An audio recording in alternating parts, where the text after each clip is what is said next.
So today in lab, you will take a look at sperm underneath the microscope as well as an ovary. And the things that you want to be focusing on the ovary are one of the most mature follicle cells with the oocyte. So here you're looking at, here's the oocyte, and then the follicle cells surrounding it. Remember that these follicle cells will mature and become the corpus luteum very soon. Let's say that this one goes into the step at ovulation. Between here and here, at ovulation, the outer follicle cells will mature to become the corpus luteum. In these stages, the follicle cells are producing estrogen, and then upon the corpus luteum maturing at about day 14, about halfway through the cycle at ovulation, the corpus luteum produces not only estrogen but also now progesterone. You're looking at this kind of pink with the purple dots in it. These cells are the follicle cells, and then this is follicular liquid. This is filled with lots of energy and nutrients. In the case that you're going to have a fertilization, that you've got a lot of that energy in the next couple of weeks before the placenta will be made.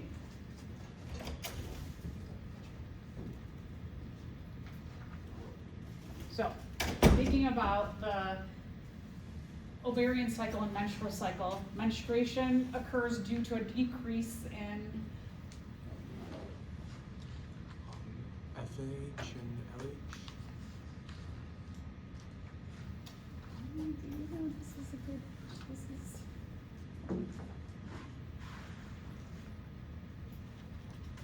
So that's kind of a secondary. I do see where you're coming from on that, but let's look at the primary reason. Good insight on that. There is a better answer. Okay, so B. yeah, okay.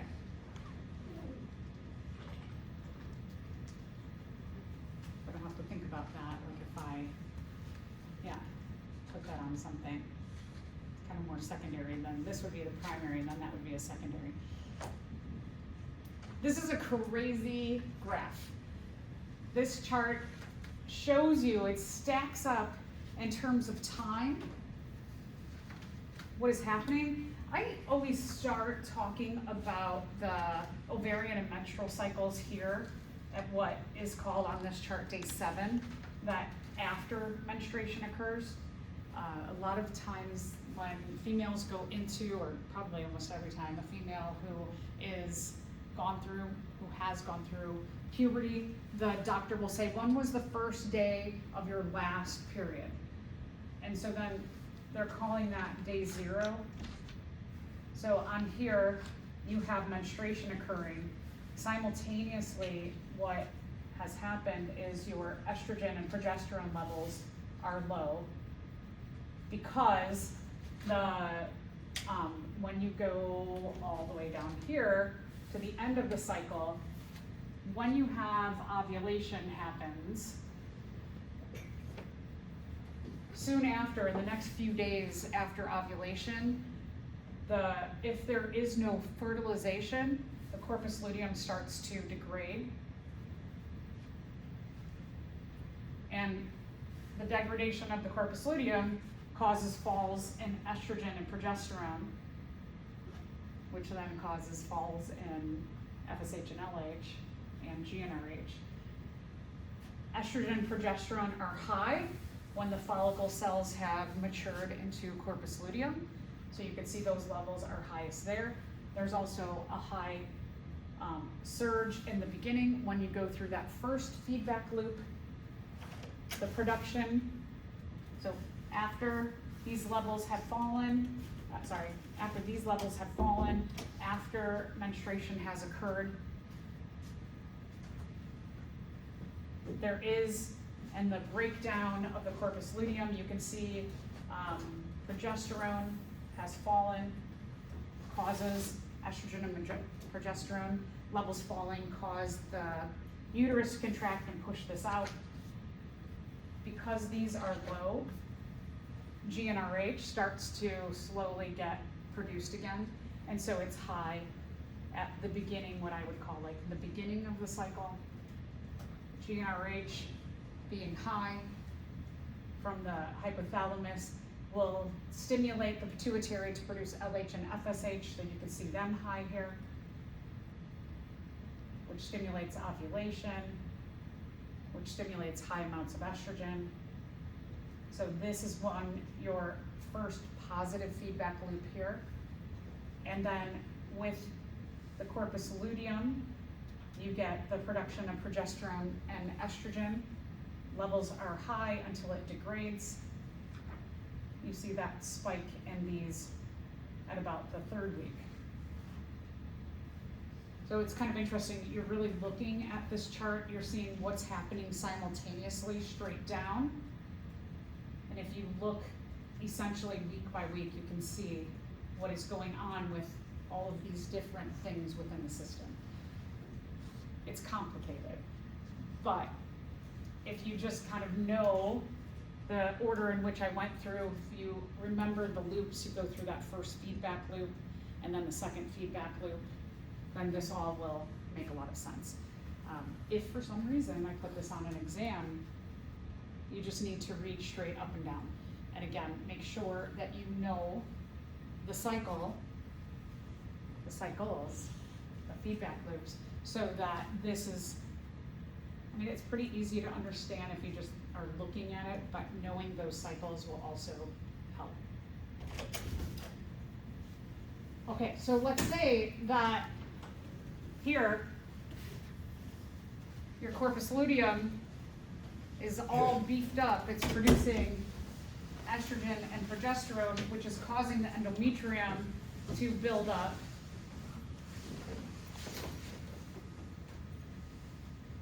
Let's say that about somewhere in here, that pregnancy occurs. What happens to the corpus luteum is that it continues, because you have high levels of estrogen and progesterone. Well, the corpus luteum produces high levels of estrogen and progesterone. These levels will stay high if you have pregnancy that occurs in this window here. So these levels continue to stay high, which means this continues to stay high. It also means that you do not have falling levels and this is not pushed out.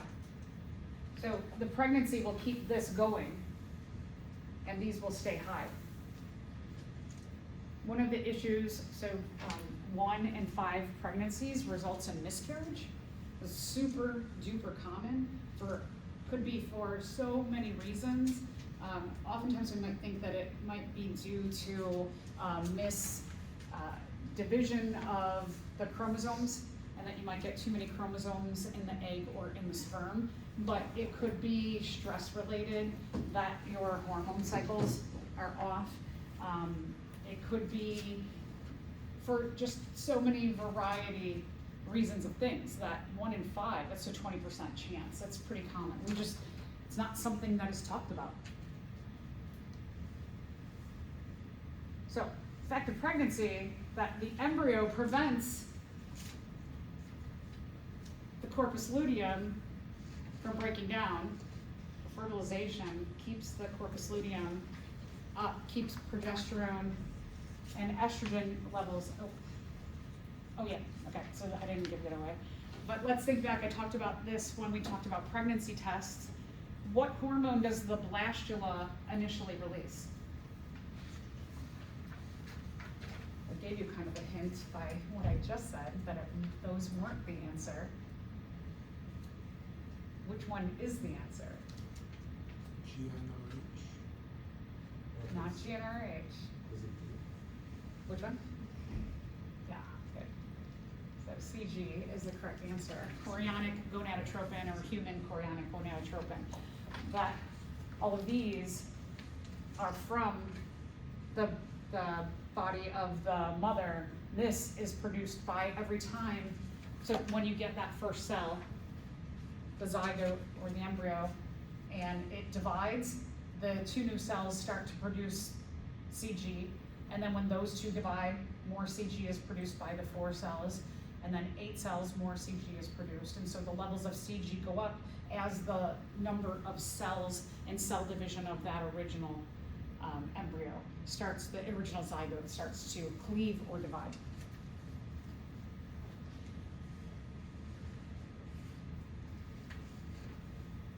The CG is the signal that says, hey, hey, corpus luteum, my outer layers, I am fertilized.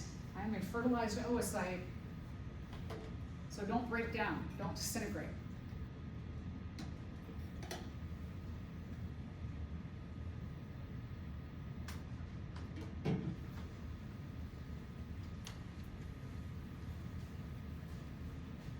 This will be a detection thing in pregnancy, that when someone knows they're pregnant, they go to see the doctor, and the doctor will run a blood test. And the doctor is looking for 2 main things. Is they're looking for high levels of CG, and they're looking for high levels of progesterone. Those 2 things are going to prevent the uterus from contracting and pushing out the endometrium that keeps building up with the developing embryo inside, and then also are going to prevent the outer layers, or they're going to keep the outer layers from building up. So if you, when you're pregnant, you go to have a blood test and your CG levels are low, your progesterone levels are low, the progesterone, if it's just CG is high and progesterone is low, oftentimes what they'll do is they'll supplement the mother with progesterone injections to get that up. If the CG is low, that means that the cleaving cells of the embryo, they're not cleaving anymore. That your number of cells peaked and then they're starting to go down. So corpus luteum, remember that when it matures, it produces estrogen and progesterone. And those 2 are going to say, hey, let's continue to add to that endometrium lining. Let's continue to make a nice, soft, nutrient, energy-filled home for the developing embryo.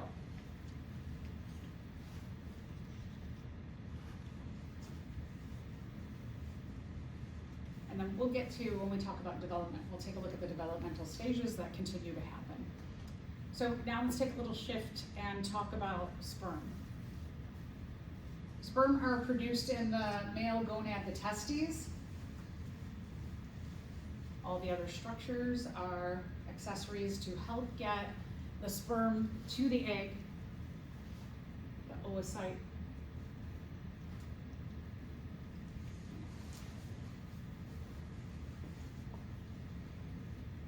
They will help to add fluids that nourish the sperm on their travel to get to the oocyte. They will help the penis to become erect. They will help mucus to be produced so that when the penis goes into the vagina, it doesn't get like rubbed against the skin of the vagina, that it can slide in. So there's all kinds of things that are going to help the sperm to best get to the oocyte. So here's the male reproductive system. I always think this is fascinating in how it has evolved, because the sperm are produced here in the testes, and where the sperm exit is right here in the penis, but it doesn't just come out that way. It travels from the testes. Hugging the testes is the epididymis. This is where the sperm are produced. They're called spermatids. And then they go into the epididymis where they mature and are temporarily stored. This is where the spermatids are going to get their tails and mitochondria and acrosomes. They're going to get all the things that they need to make that journey to try and get to the oocyte. Once they mature here in the epididymis, they travel up this tube, the vas deferens. Now check this out, the vas deferens goes all the way up, past and over the urinary bladder. And then it is going to pass a series of glands that are going to add other fluids to the semen so that the sperm can do all of these. We'll talk about all the things that's going to do. Okay, so then goes past here, which is called the seminal vesicle. In the prostate gland that sits underneath the bladder, you have a merging of the urinary system with the reproductive system. This is very different in females. In females, we have a completely separate system for our urinary system than we do for our reproductive system. So in the prostate, you have the joining of the urinary system and the vas deferens, the reproductive system. Then that goes past this little gland called the bubble urethral gland. This is also called the Cowper's gland. For those of you who've been studying, you've seen them referenced as bubble urethral gland and Cowper's, C-O-W-P-E-R-S.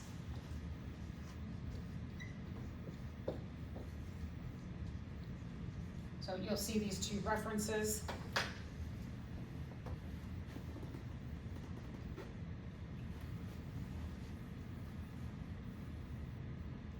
Then the ejaculate is going to come out of the urethral opening. There's other structures that also help to conduct the sperm. There are, here what we have is the spongy tissue within the penis. It looks like, you see all these dots? They're open cavities like a sponge. So this is called corpus spongiosum. It's on both sides of the urethra. And then you have this top portion that have these cavities, and this is called the corpus cavernosum, like caverns. I'm trying to think of anything else. The rectum and the anus, the pubic bone. I forgot to mention this with the female. The pubic bone is also called the pubic symphysis.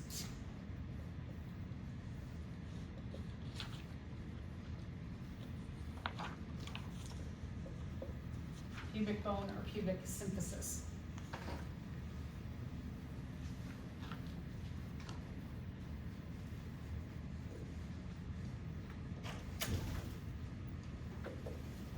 Sperm are produced in the testes, in the seminiferous tubules. We'll take a look at a cross-section of the testes to see what's going on inside of there.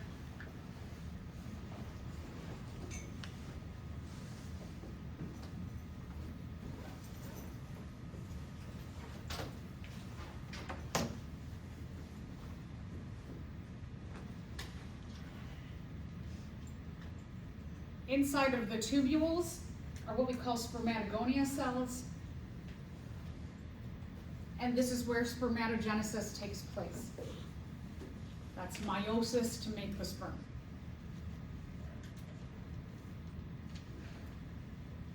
So here's the testes, and here's the epididymis. And the thing I want you to focus on here is how much tubing is inside of both of them.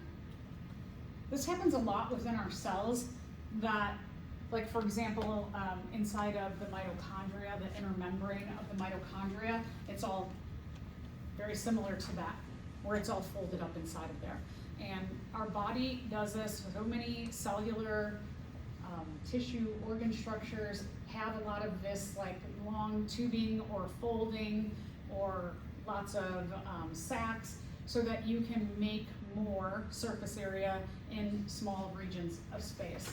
And so what happens there is that you've got these long tubes that they coil up, kind of like the way that chromatin, the DNA form in the everyday cellular activity. It will coil up into chromosomes when you are having mitosis or meiosis, when you have cell reproduction, because then you can get all that DNA into little small structures. So we do see all of that coiling, that you have a lot of these coiled tubules inside both of the testes and in the epididymis. So if we take one of these tubes and we look at a cross-section of the tube, you've got the tube is lined with a couple of different kinds of cells. So one, you have the Sertoli cells, and then the other, you have the, here, spermatogonia. So the spermatogonia cells, I was like, where are they labeled? Spermatogonia cells, you can see like there's a couple showing that they're having cell division happen. This is meiosis, metaphase of meiosis. You can see the chromosomes lining up there. So these cells would indicate this is where the sperm are produced. And then they're called spermatids.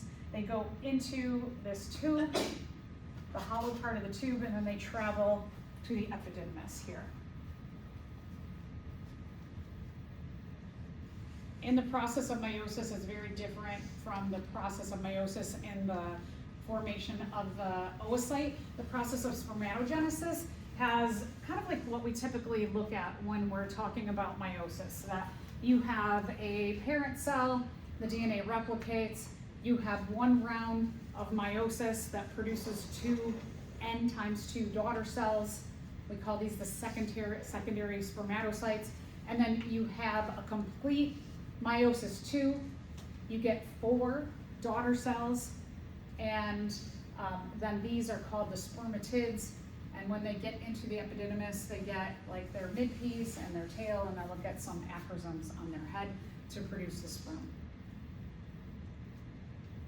The sperm, because they are making a very long journey to try and get to the oocyte, they don't carry much. It's kind of like if you were going to run a marathon. If you're going to run a marathon, well, you take your backpack and put all of your textbooks in there and then carry that. And you're like, I'll just take this with me. Not a good idea, right? Most of the time when people run marathons, they try and wear very minimal clothing. You'll even see the marathon in October that in the morning when they start, it might be cold. And then by the end of the day, everybody's in shorts and a t-shirt because they've warmed up and maybe the day has warmed up a bit. And so people will go to thrift stores and they'll buy like sweatshirts and sweatpants, and you'll see all along the way discarded clothes. They don't want to carry anything they don't have to. So it's the idea with the sperm, is that the sperm only have 4 main pieces to them. They have, you can see in the head, the acrosomes right at the top there. They have the nucleus, which contains an N amount or 1 set of DNA. In this, what we call the midpiece, it's packed with mitochondria. For processing, we're going to see that sugar is added into the ejaculate to keep them nourished and swimming. And then their means of swimming is the flagellum or the tail.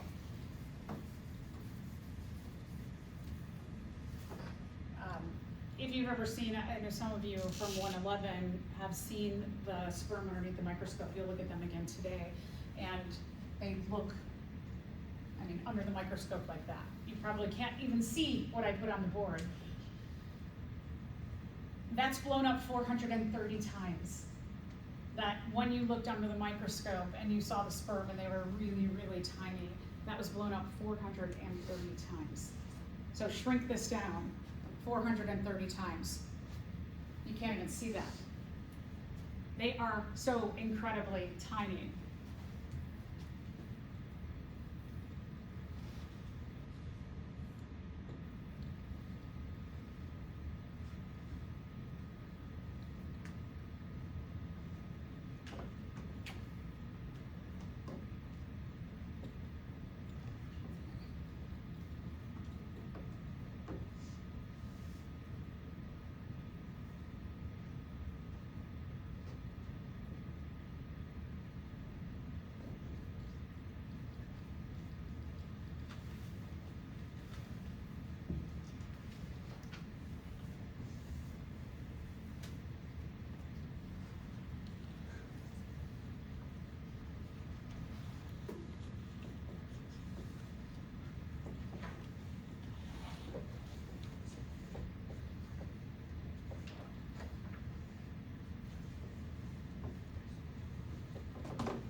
So, if if this is the female reproductive system,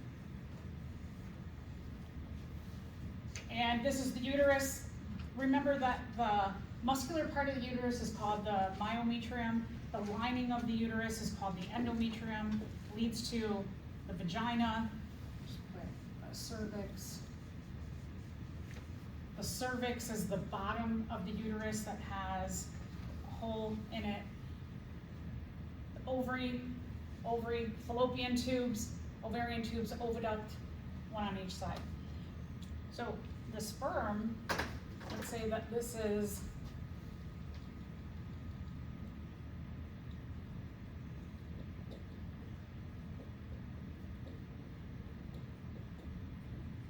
that the secondary oocyte is ovulated onto or from the left ovary. The sperm, upon ejaculation, remember it's very, very dark in here. The sperm don't have eyes, they just have to swim around and hope they bump into the oocyte. The oocyte actually also is releasing chemicals that attract the sperm to it, but regardless, is the sperm are going to be swimming around. Maybe they go this, some go this way, and then some will make it there. But not all the sperm are going to make it to the secondary oocyte.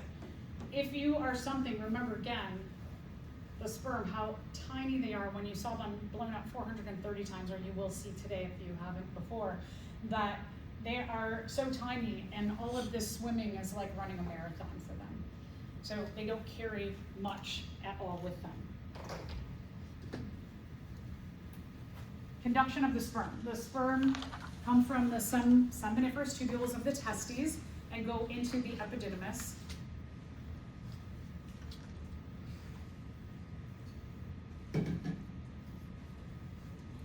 One day I'll have that in notes, I keep forgetting. The epididymis not only stores the sperm, but important to remember, the epididymis matures.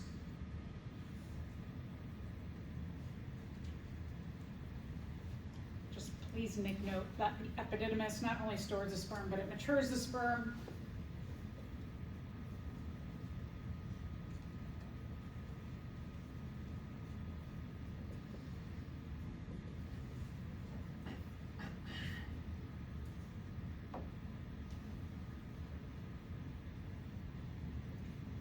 Adds a tail, the mitochondria, the acrosomes. So epididymis matures the sperm by putting on tails, the flagella, the mitochondria, and the acrosomes.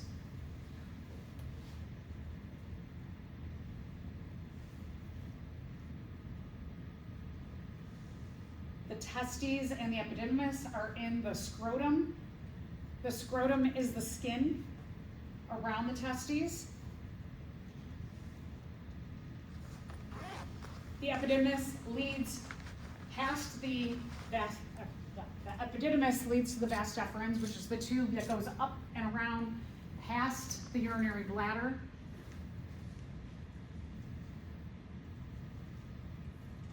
Vas deferens joins the urethra in the prostate gland.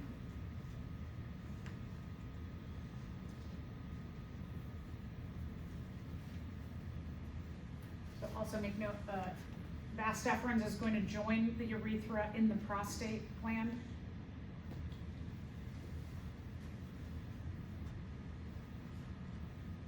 And there, the urethra, just remember at this point now, you're merging the urinary system with the reproductive system.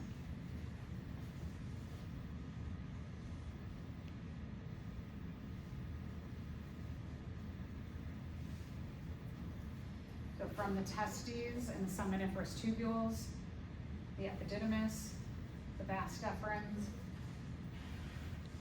and then we'll talk next about the seminal vesicle, the prostate gland, the bulbourethral gland or the Cowper's gland, and then out the urethra. These are called the corpus cavernosum, corpus spongiosum,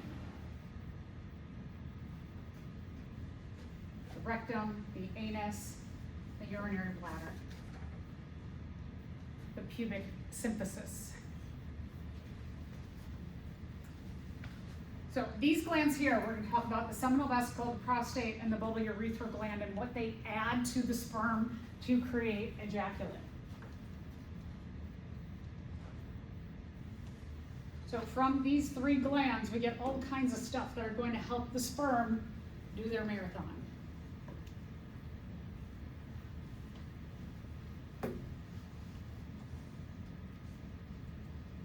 So first step is the seminal vesicle. The seminal vesicles are going to add sugar to fuel those mitochondria in the midpiece, keep those sperms swimming. They also add prostaglandins. Prostaglandins are a hormone that help with muscle contraction. Prostaglandins are also released during breastfeeding to help the muscles contract in the around the milk ducts, and then also in the uterus to help with contraction, to contract out the endometrium, and then also in childbirth to help contract the baby out of the mother's body. So prostaglandins, you'll see this term again. It helps with muscle contraction. The prostate gland, it enhances further the motility of the sperm. It's going to give them also some fluids that are going to give them a boost in swimming, and also neutralizes the acidity of the vagina. One of the things about the vagina is that the vagina is involved in the non-specific external barriers of the immune system, because it's the portal to the outside world. The vagina is going to have a more acidic environment so that it can digest anything that is coming into the body from the outside world into the vagina. So the prostate gland is going to help neutralize the acidity so the sperm itself does not get digested inside of the vagina. The bulbourethral gland, I've got Copper's gland on here. It produces mucus to lubricate the penis, to help it easily slide into the vagina.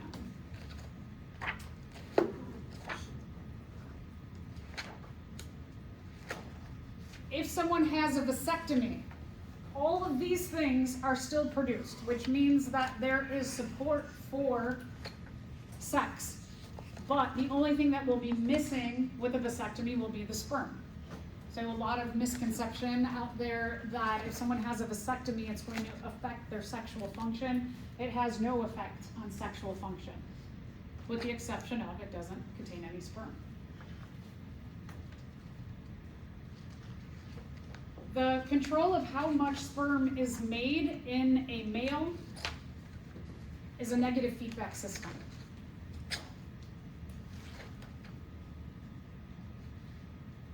GnRH from the hypothalamus is going to bind with receptors on the pituitary gland to stimulate the production of LH and FSH.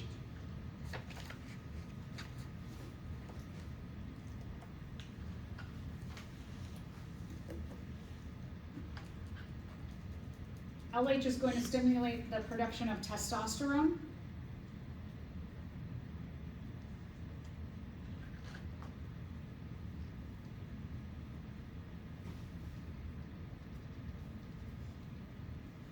Testosterone and FSH are going to stimulate spermatogenesis to begin.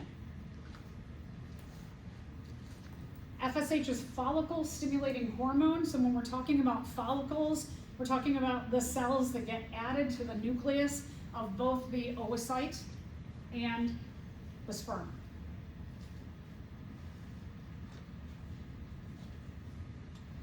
In the process of undergoing spermatogenesis, another hormone is released called inhibin. Inhibin is going to travel through the blood up to the hypothalamus, and it's going to tell the hypothalamus, stop producing GnRH. We have enough sperm right now. Inhibin, the last thing produced in this feedback loop, tells the first one in the loop, stop. So So that's why this is a negative feedback loop.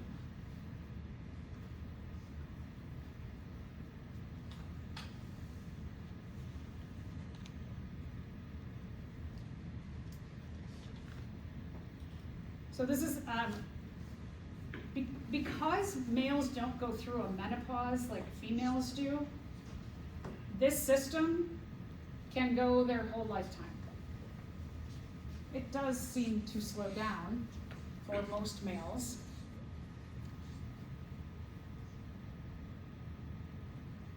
But we do see men in their 80s fathering children.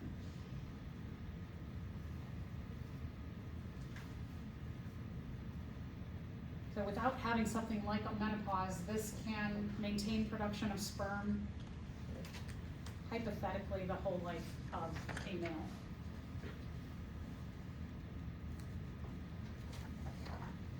Here you have an illustration of all of the players in this loop.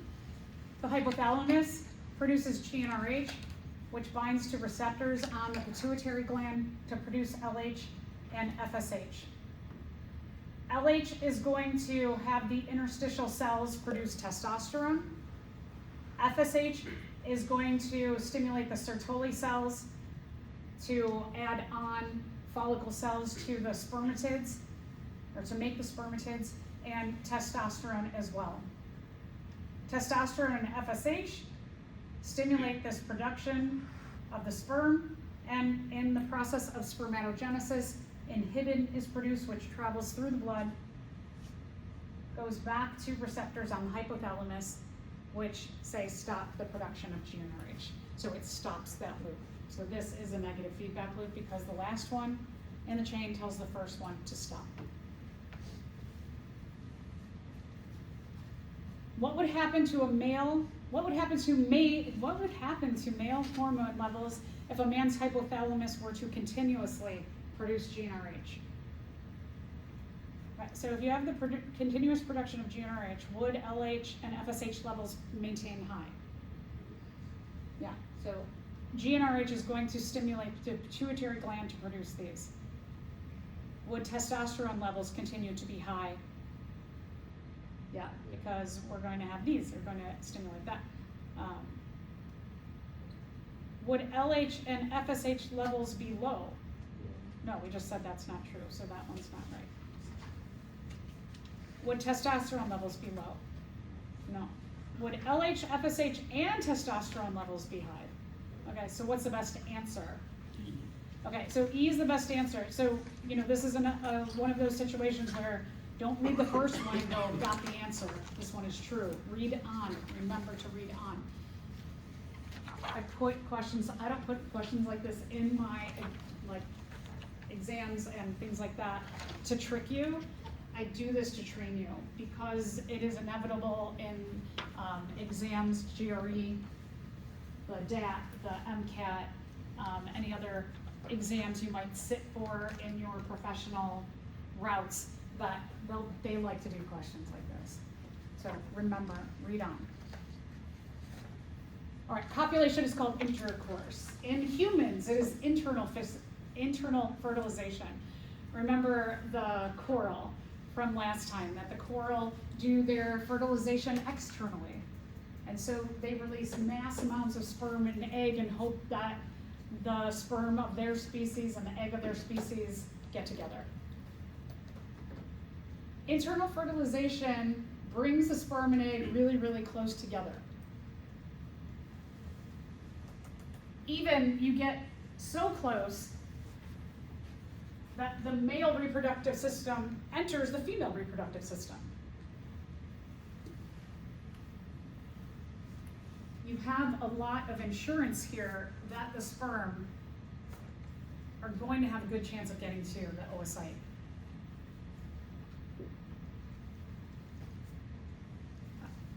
Where the sperm and egg unite is in the oviduct, the ovarian tube, the fallopian tube. Fertilization does not occur in the uterus. Fertilization occurs in the fallopian tube. Remember this. It's a big misconception. Remember this. Remember this. that fertilization occurs in the fallopian tube, ovarian tube. Sperm count has to be high within an ejaculation. Remember last time we talked about endocrine disruptors, that there are chemicals in our world that are going to block the receptor spaces in the process of, could be ovulation, menstruation, or the making of sperm. There are enough players in the making of sperm that there are a lot of places where an endocrine disruptor can bind and stop the production of sperm or slow it way, way down. So we are seeing, as I mentioned last class, that animals on the planet are showing lower amounts of gametes.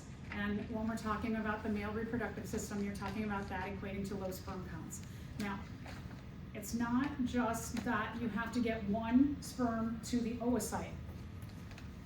So in this kind of marathon, if one gets here, that will not have enough acrosome to weaken the barriers that have built up in this last week for the sperm to wiggle its way through these outer layers of the oocyte to fertilize and bind its nucleus with the oocyte's nucleus. So the acrosomes, which weaken the egg barriers, you need thousands of them. You need thousands of sperm bombarding the oocyte. In the drawing of the sperm, they had this little like head, this little kind of pointy head. There's acrosomes in there. And those are enzymes that are going to weaken these outer layers so that a sperm can get in. Normally, and we'll see some of the cool things that happen with the oocyte and the outer layers that allow one sperm to get in and all the rest of them to be basically frozen up.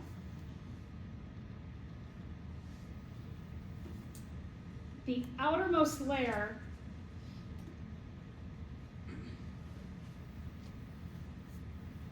of the oocyte now has matured into what is called the corona radiata.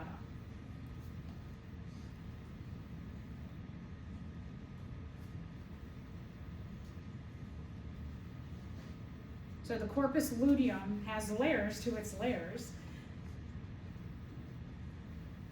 The second layer beyond the corona radiata is called the zona pellucida.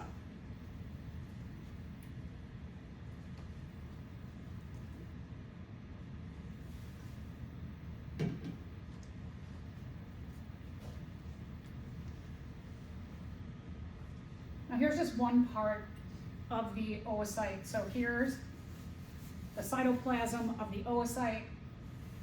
Here you've got the corpus luteum has matured. You've got the corona radiata and the zona pellucida.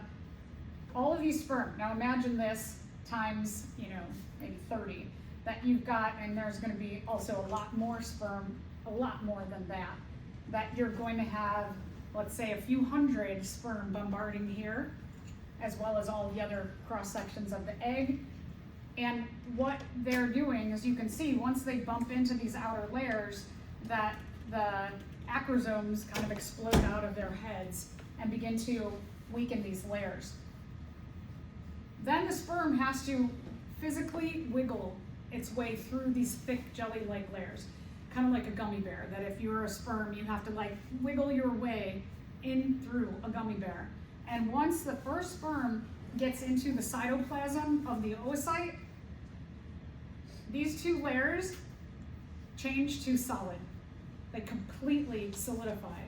So that even if there are other sperm that have started to wiggle their way in, they get solidified in these outer layers, ensuring that the first one that gets into the cytoplasm is the only one. Isn't that cool? That's pretty wild. So very sophisticated what happens with these outer layers. This is an image of a sea urchin, which is a sea creature. It's an invertebrate. This is what you should imagine happens also with the female oocyte and the sperm. There are, 300 million. There's a lot of millions of sperm in each ejaculate, in the hopes that you get thousands of them that make their way to the oocyte to weaken those barriers. The other thing I want you to look at and notice in this illustration is the comparative size of the oocyte and the sperm. See how tiny they are to how enormous the oocyte is? So in the process of oogenesis or meiosis and making the egg, the oocyte, is that when you have those polar bodies, when you have meiosis starts out and you get meiosis 1 happens and you get the secondary oocyte, the polar body is just going to take away one set of chromosomes and then get reabsorbed by the body, and everything else in the cytoplasm, there's going to be a lot of energy and nutrients that are going to be captured in a much bigger cell. So in comparison in size, it's kind of like the polar body is like this, where it's just tiny and taking away the DNA and a set of organelles so that this can have all of the cytoplasm with a great amount of nutrients and energy. The reason being is that, remember that the sperm, they don't carry enough organelles to create a whole cell. They only have acrosomes, DNA, mitochondria, and a tail. And so, like, what you need for a cell on the sperm itself would be mitochondria and the nucleus, but they don't have all the rest of the organelles. So the oocyte, the evolution of the creation of the egg eventually is that the oocyte has all of the organelles and it has plenty of nutrients and energy, so that this next week, when it comes in and it beds itself finally into the endometrium of the uterus, and then waits for also the creation of the placenta by the mother, you've got a couple of weeks where it's kind of on its own. That it is going to, energy and nutrients from the endometrium are going to diffuse into the oocyte, but the oocyte also carries a lot of that energy and nutrients with itself by just design of oogenesis. I think it's so wild how well orchestrated all of this has evolved. So when the first sperm fuses into the cytoplasm of the secondary oocyte,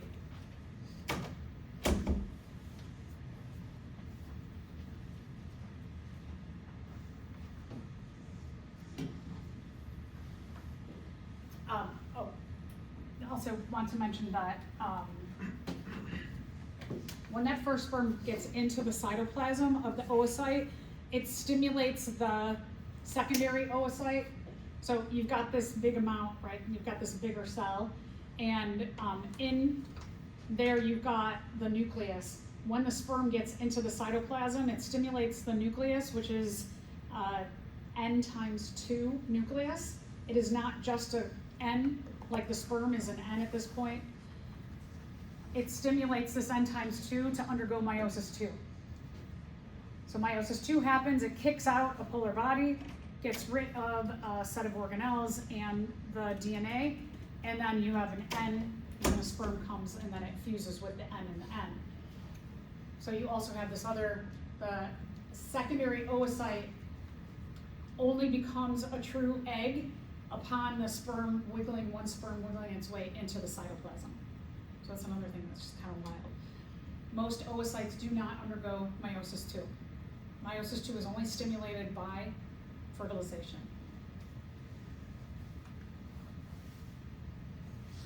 And then, as I mentioned, these barriers, they are going to solidify,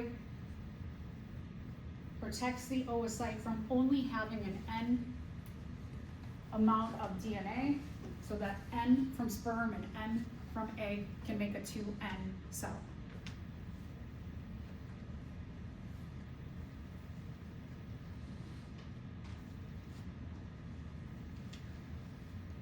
Okay, I am going to skip this